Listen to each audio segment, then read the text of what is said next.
Kata-kata Allah itu, kata Imam Fahru Razi, dari kata al-ilah.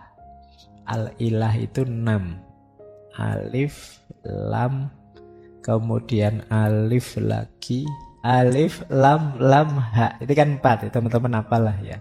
Nah itu beliau memaknai unik. Beliau memaknai misalnya alif itu simbolnya Allah. Jadi tegak sendiri, sumbernya semuanya. Kemudian lamnya yang jejer-jejer itu, yang lam ha itu simbol dari alam semesta. Kemudian haknya itu simbol dari tanzih, bahwa dia maha suci dari alam semesta tadi.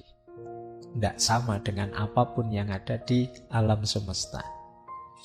Nah ini cara beliau menjelaskan. Lam tadi gandeng-gandeng, ada alam semesta itu, ada dunia, ada barzah, ada akhirat. Ini contoh cara beliau memaknai.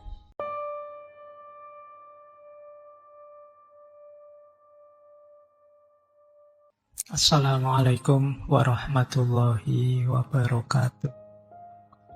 Bismillah. Mari kita lanjut lagi belajar kita, ngaji kita. Jadi intinya ngaji filsafat itu yang ngaji, kita belajar ya. Segala yang di luar itu bonus. Jadi bonus itu ada, alhamdulillah, tidak ada ya, tidak masalah. Bahkan termasuk pemahaman kita, kepandaian kita, itu ya anugerah sebenarnya, bonus. Karena yang bisa kita lakukan hanya belajarnya. Maka ayo kita mulai ya, nawaitunya belajar. Baik, kita mulai nggih. Oke, nah ini contoh ya, saya kutipkan, saya bilang tadi ini nyemili sedikit-sedikit. Kalau teman-teman tertarik, silahkan dicari, digali sendiri. Misalnya tentang Tuhan. Yang pertama, tentu saja kalau ini masih sama dengan semua aliran, bahwa porosnya ajaran Islam itu ya tauhid, kemahaesaan Allah. Allah itu wajibul wujud, al-maujud ala wajibil wujud. Maha pengasih, penyayang, yang menciptakan, yang menghidupkan, yang memelihara, dan yang mematikan. Itu kalimat dari beliau. Yang mungkin berbeda dari beliau menganggap nama-nama dan sifat-sifat Allah itu harus ditakwil agar bisa dipahami. Ini sebenarnya dalam rangka mengkritik zaman itu ada kaum musyabbihah atau mujassimah. Karena nama dan sifat Allah dalam Al-Quran itu kan mirip dengan nama dan sifatnya manusia. Kadang disebut ada tangan, ada singgasana, ada macam-macam. Maka menurut Imam Fahru Razi, ya jangan dimaknai letterlek apa adanya. Nanti jatuhnya tatsim, menjisimkan Allah. Berarti apa? Harus ditakwil. Kalau Al-Quran bilang tangannya Allah atau wajhullah, wajahnya Allah, ya jangan dimaknai Allah punya wajah, punya tangan sebagaimana manusia. Itu namanya tatsim. Maka menurut beliau apa? Perlu takwil. Nah ini nanti di kitab-kitab beliau banyak diuraikan gimana memahami wajah, gimana memahami tangan dan lain sebagainya dalam bentuk takwilnya. Kalau teman-teman ingin tahu, buka Tafsir Al-Kabir atau beberapa kitab kalam beliau. Saya kasih contoh satu cara beliau memaknai ya. Ini agak unik. Misalnya ini semacam takwil agak isyari. Cara memaknai Allah. Kata-kata Allah itu, kata Imam Fahru Razi, dari kata al-ilah. Al-ilah itu 6. Alif, lam, kemudian alif lagi, terus lam, terus ada alif panjang, terus ha, 6. Nah, ketika jadi Allah dari 6 terus berubah jadi 4. 4 itu alif, lam 2 dan ha. Itu kan sini ada tulisannya enggak ada, bid'ah mungkin. Jadi alif, lam, ha. Itu kan 4, teman-teman apalah ya. Nah itu beliau memaknai unik. Beliau memaknai misalnya alif itu simbolnya Allah. Jadi tegak sendiri, sumbernya semuanya. Kemudian lamnya yang jejer-jejer itu, yang lam, ha itu simbol dari alam semesta. Kemudian haknya itu simbol dari tanzih, bahwa dia maha suci dari alam semesta tadi. Tidak sama dengan apapun yang ada di alam semesta. Nah ini cara beliau menjelaskan. Lam tadi gandeng-gandeng, ada alam semesta itu, ada dunia, ada barzah, ada akhirat. Ini contoh cara beliau memaknai. Jadi ini namanya takwil, memaknai secara agak jauh. Nah, boleh dilanjutkan ya nanti kalau ingin memahami wajah itu apa, kemudian tangannya Allah, arsy-nya Allah itu apa, dan lain sebagainya. Ini yang jadi perdebatan mungkin sampai hari ini dalam tradisi ilmu kalam.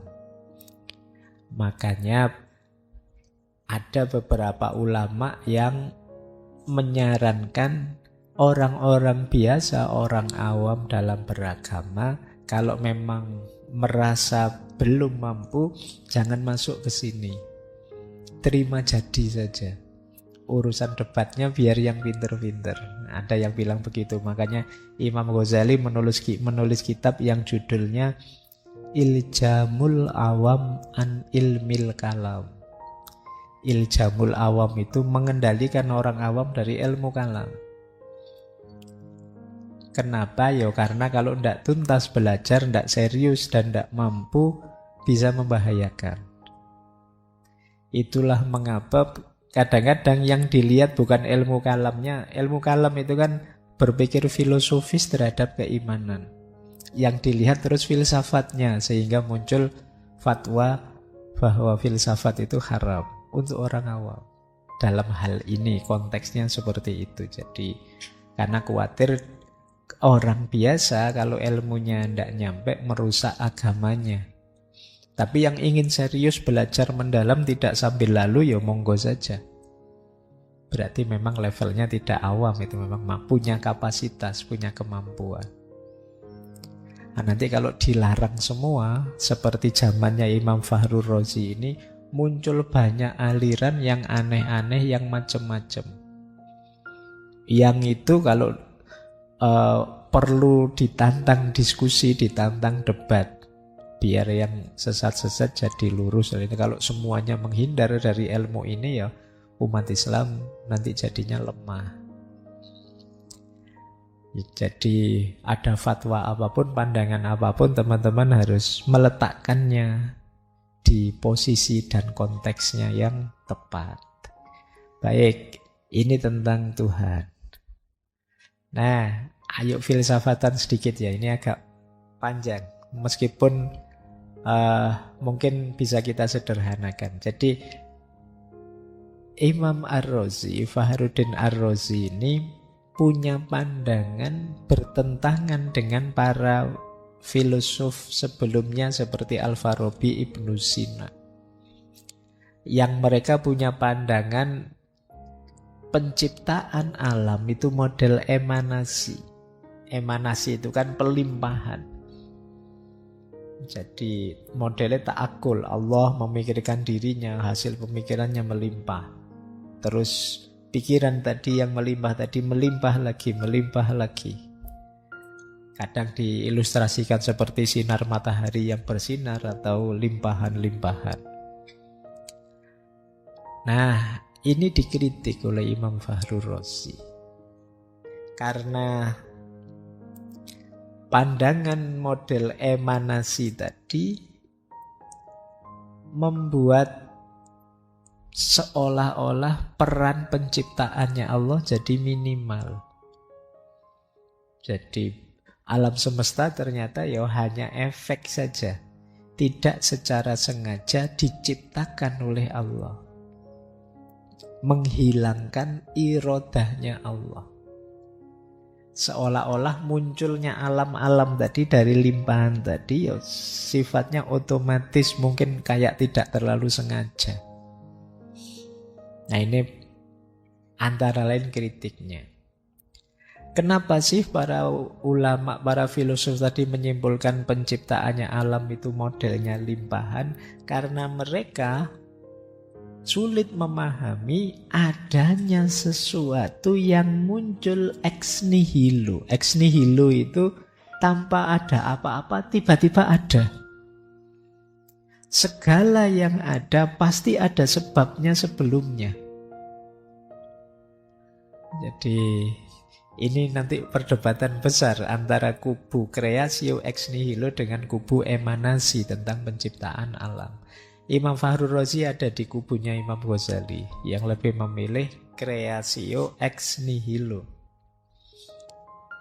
Jadi para filosof itu awalnya punya pendapat sulit ada sesuatu yang tidak ada sebab sebelumnya, tidak ada awal sebelumnya. Hadirnya HP ini kan karena ada bahannya HP sebelumnya.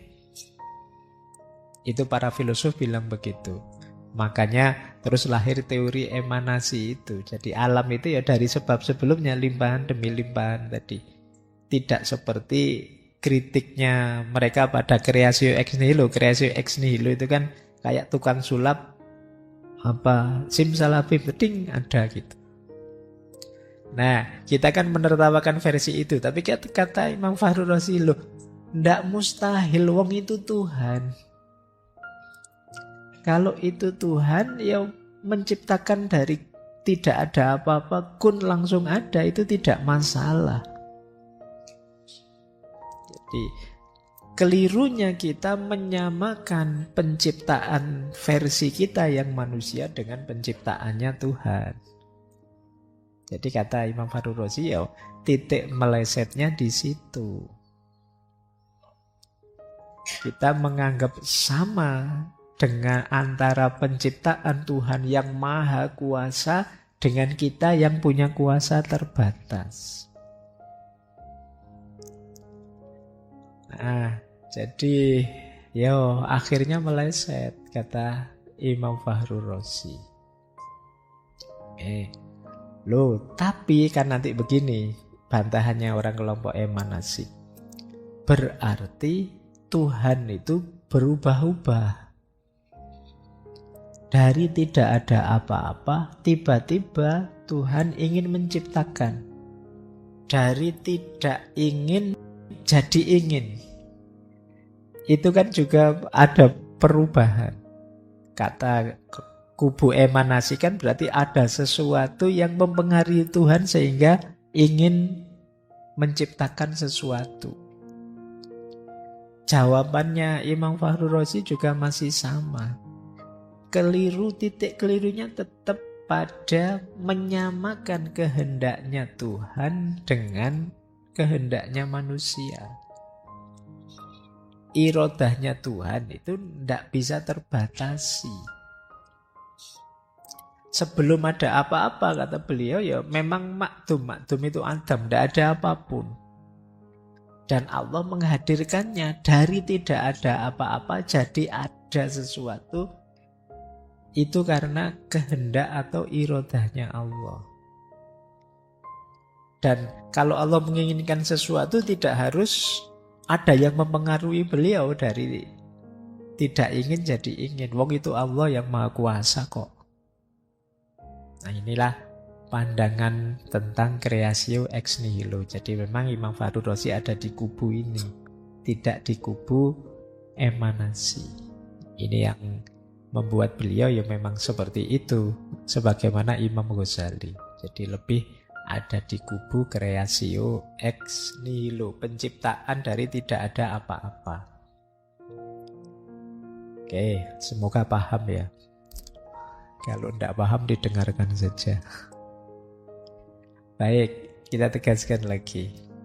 Nah, beliau juga mengkritik prima causa. Ini teman-teman mungkin pernah dengar.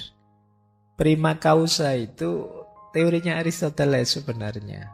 Ada penggerak yang tidak bergerak. Jadi sederhananya, alam semesta ini kan pasti ada sebabnya. Sebab itu pasti ada sebabnya lagi. Ada sebabnya lagi terus.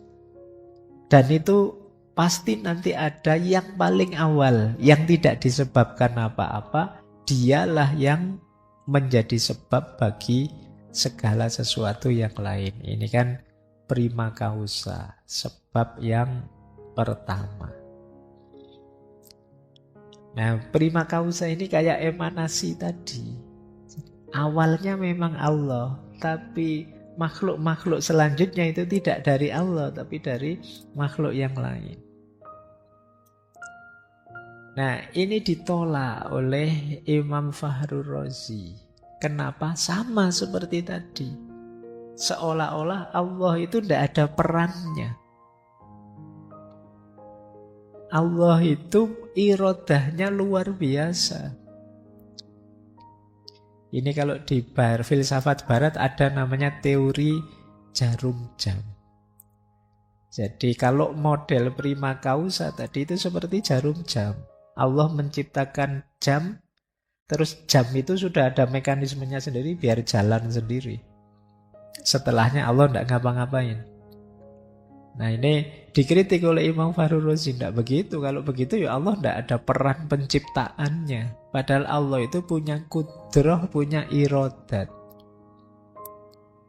Jadi apa tidak bisa Allah langsung menciptakan ke bawah-bawahnya? Kenapa sih kok tidak bisa begitu? Kalau hanya rangkaian sebab-sebab itu kan berarti Allah hanya jadi sebab makhluk yang paling awal. Selanjutnya Allah bukan penciptanya. Jadi itu yang dikritik oleh Imam Fakhrur Razi. Kemudian kritiknya lagi, seolah-olah dengan logika prima causa itu satu sebab selalu melahirkan akibat yang sama.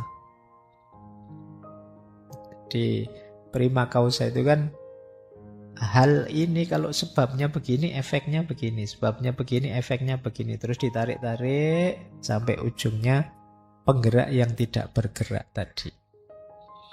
Nah, kalau padahal kata Imam Fakhrur Razi, loh, alam semesta ini tidak sesimpel itu kok. Ada sesuatu yang sebabnya banyak, tidak satu, tapi hasilnya satu, sama. Ada yang sebaliknya, sebabnya satu, tapi hasilnya banyak. Contohnya misalnya, sama-sama kuliah, satu jurusan, dosennya sama, bukunya sama, ujiannya sama. Tapi nanti efeknya bisa beda-beda. Nah, ada juga sebaliknya. Yang satu kuliah di sana, yang satu kuliah di sini, yang satu beda-beda kuliahnya, bayarnya beda-beda. Hasilnya bisa sama, sama-sama DO misalnya. Oh iya kan? Yo, kamu langsung baper kalau saya ngomong DO itu. Jadi kritiknya Imam Fakhrur Razi, lo kalau monoton begitu rasanya kayak mesin, tapi alam semesta tidak sesimpel itu. Jadi ini kritiknya pada prima causa. Nanti memuncaknya pada ini, kritik pada kausalitas. Persis seperti Imam Ghazali yang juga mengkritik kausalitas. Ini sering saya jelaskan sebenarnya. Model sunnatullah dan irodah qadarullah. Iya, memang alam semesta ini ada kausalitasnya. Itulah sunnatullah. Tapi kausalitas ini tidak berlaku pada Tuhan.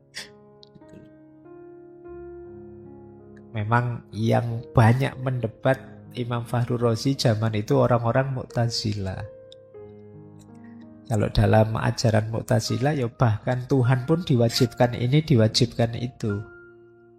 Tapi kalau di teologi Asy'ariyah kan tidak. Ya Tuhan itu punya kuasanya sendiri. Tidak bisa dipaksakan dengan hukum-hukum sunnatullahnya. Allah punya kudrahnya, punya irodahnya. Jadi Imam Fahru Razi, iya, beliau menerima ada sunnatullah. Tapi sunnatullah kausalitas itu tidak berlaku bagi Tuhan yang punya kudrah dan irodah. Dengan irodahnya inilah nanti Allah bisa bahkan menghadirkan yang menurut kita mungkin tidak masuk akal. Ada mukjizat para nabi misalnya, karomah atau ma'unah pertolongannya Allah, yang secara rasional mungkin rasanya tidak bisa ya Pak, tapi tiba-tiba ada karomah. Misalnya kalian pesimis, saya kuliah saya mesti tidak lulus ini Pak, saya sudah mepet ini, nego-nego sama kampus tidak boleh.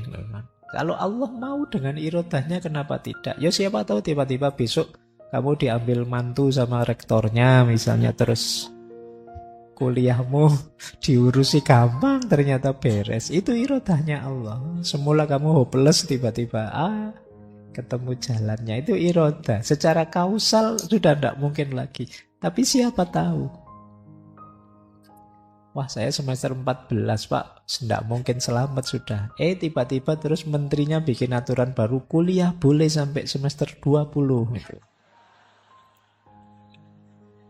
Loh, itu kan irodahnya Allah. Siapa tahu nanti menterinya dapat wahyu apa ilham gitu, terus aturannya diganti.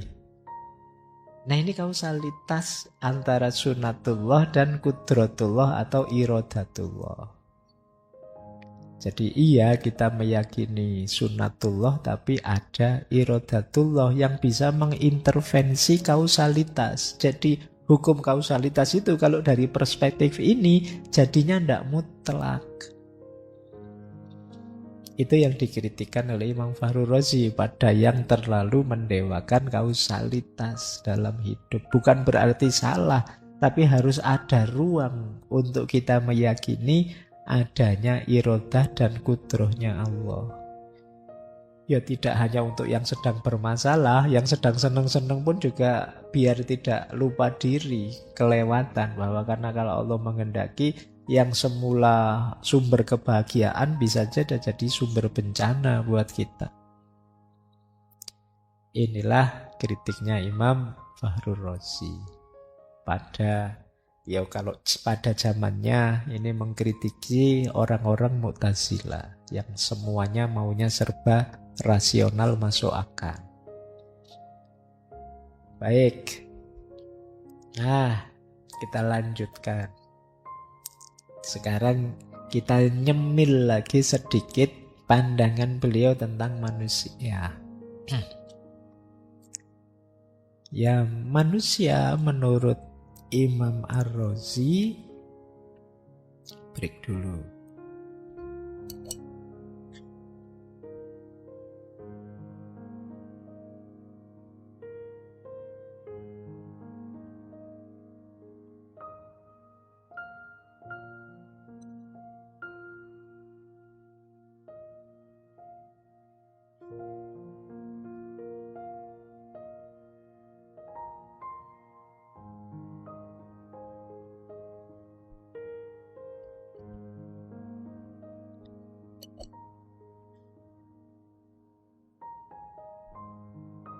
Oke. Jadi manusia itu makhluknya Allah yang paling istimewa. Cirinya 4 yang membuat manusia istimewa itu. Ini akal, hikmah, tabiat. Tabiat itu semacam insting, naluri, dan nafsu. Jadi ini 4 cirinya manusia yang membedakan manusia dengan binatang, tumbuhan, dan juga dengan malaikat. Kata Imam Fahru Razi, malaikat itu hanya punya akal dan hikmah. Binatang, tumbuhan hanya punya tabiat dan hawa nafsu. Manusia punya semuanya. Itu istimewanya manusia. Berarti apa? Manusia nanti bisa turun derajatnya jadi binatang, sementara di sisi lain bisa juga naik derajatnya ke level malaikat. Kapan itu terjadi? Nah, ini ada kalimat dari kitab beliau, An-Nafas Warruh Wasyarh Qawamuha. Kata beliau begini, karena 4 karakteristik tersebut, maka manusia memiliki sifat kekurangan dan kelebihan. Jika manusia menggunakan akal dan hikmah untuk mengatur hawa nafsu dan tabiatnya, maka manusia akan memiliki kelebihan dibandingkan makhluk ciptaan Allah lainnya. Dengan menggunakan akal dan hikmah yang bersumber dari ajaran agama untuk menundukkan hawa nafsu dan tabiatnya, maka manusia akan menjadi khalifatullah fil ardh, khalifah Allah di muka bumi, sekaligus makhluk yang paling mulia. Itulah mengapa manusia disebut sebagai ciptaan atau makhluk yang paling baik. Tetapi jika sebaliknya tabiat dan hawa nafsu yang menguasai diri dan akalnya, maka ia akan lebih hina dari binatang yang memang tidak punya akal dan hikmah. Jadi kita itu bisa lebih rendah dari binatang, bahkan bisa lebih mulia setara malaikat. Kenapa lebih rendah dari binatang? Ya karena kalau binatang tidak diberi akal dan hikmah. Kalau binatang kok immoral, binatang kok jahat, itu ya karena dia tidak diberi akal dan hikmah. Kalau manusia jahat itu kebangetan ngalah-ngalahi binatang. Makanya sebutannya asfala safilin. Kenapa? Karena dia punya akal dan hikmah. Wah, bebek saya itu Pak amoral sekali. Dia diperkosai semua bebek yang lain misalnya. Loh, kita tidak bisa menyalahkan dia karena dia binatang, tidak ada akalnya. Tapi kalau ada manusia kok kelakuannya kayak bebek, ya dia berarti lebih rendah. Kenapa? Dia ada akal dan hikmah dalam dirinya. Sebaliknya, dia derajatnya bisa sangat mulia ke level malaikat, bahkan mungkin bisa disebut melebihi karena dia punya tabiat dan nafsu. Kalau malaikat memang tidak dikasih nafsu, tidak dikasih insting naluri kemanusiaan dalam dirinya. Wah, malaikat itu patut terus ya Pak, ya enak karena dia tidak dikasih nafsu, beda dengan kita. Maka kita kalau bisa mengalahkan nafsu, mengalahkan tabiat, mengutamakan akal dan hikmah, itu level kita sebenarnya lebih tinggi. Jadi kita bisa mengalahkannya. Kalau malaikat mungkin ya dia tidak tergoda, lihat apa saja, dipengaruhi apa saja, tidak tergoda, tidak ada nafsu. Kalau kita tergoda dan kita bisa mengalahkan itu berarti hebat. Jadi itulah istimewanya manusia. Kalian mau ahsanu takwim atau asfala safilin? Ahsanu takwim berarti ciptaan paling tinggi, berarti lebih tinggi dari semua makhluk yang lain termasuk malaikat, atau ciptaan asfala safilin paling rendah. Karena 4 unsur ini tadi. Maka jadilah yang ahsanu takwim, yang paling top, paling jos dari ciptaannya Allah dengan mengalahkan dengan mengendalikan tabiat dan nafsu kita. Oke, ini pandangannya tentang manusia.